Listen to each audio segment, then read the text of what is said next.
everybody, Lisa DeHart here, 3 Minutes with a Maine Guide, and today we're making cowboy coffee. So we're going to start with just this little 6-cup tin coffee pot they sell on Amazon. You got to have a coffee spoon and a little bit of cold drinking water and just a nice dark roast paper filter drip grind. So let's get started. Once it boils, adequately boils, because we make it out of river water, you're just going to add the coffee. Now, I like it strong, guides like it strong, guests like it strong, and if old Dave Conley's making it a half hour after you drink that, you will see into the future, baby. It's wonderful. So I'm going to add the coffee, and then I'm going to tilt the camera down here so you can see what I'm doing. Okay, so after you add the coffee, you're just going to stir it up.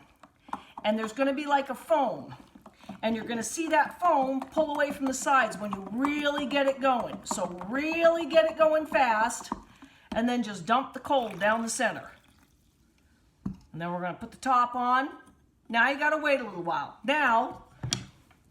Now it doesn't go over top of the fire again. What it does is it goes on the ground beside the fire and it heats from the side. That way it stays hot.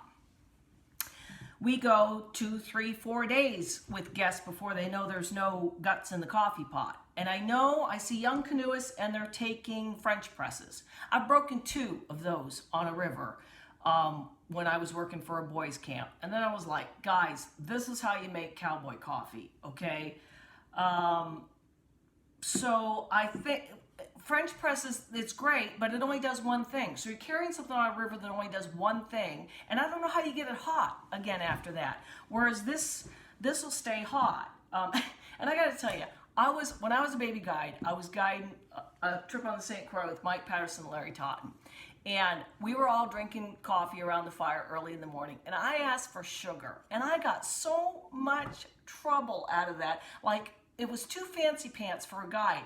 Sugar in your coffee. A French press? I can't imagine what would have happened if I'd pulled out a French press. Calamity. Calamity would have ensued, people.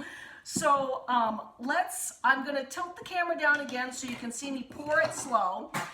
Because this is 3 Minutes with a Maine Guide, if I'd have given it another minute, there wouldn't be any grounds. But there's going to be a couple. So now you're just going to pour it slow, okay? So you're going to pour it nice and slow. I always tell guests when they come to the coffee pot, come over here, respond to treatment. So here it is, and I'm going a little bit faster than I should. And the first cup you have to pour slow. After that, it's not bad. So there's a little bit of grounds in there, but not bad. And they sink to the bottom of the cup pretty quick, too. So this has been 3 Minutes with a Maine Guide. Thanks, everybody.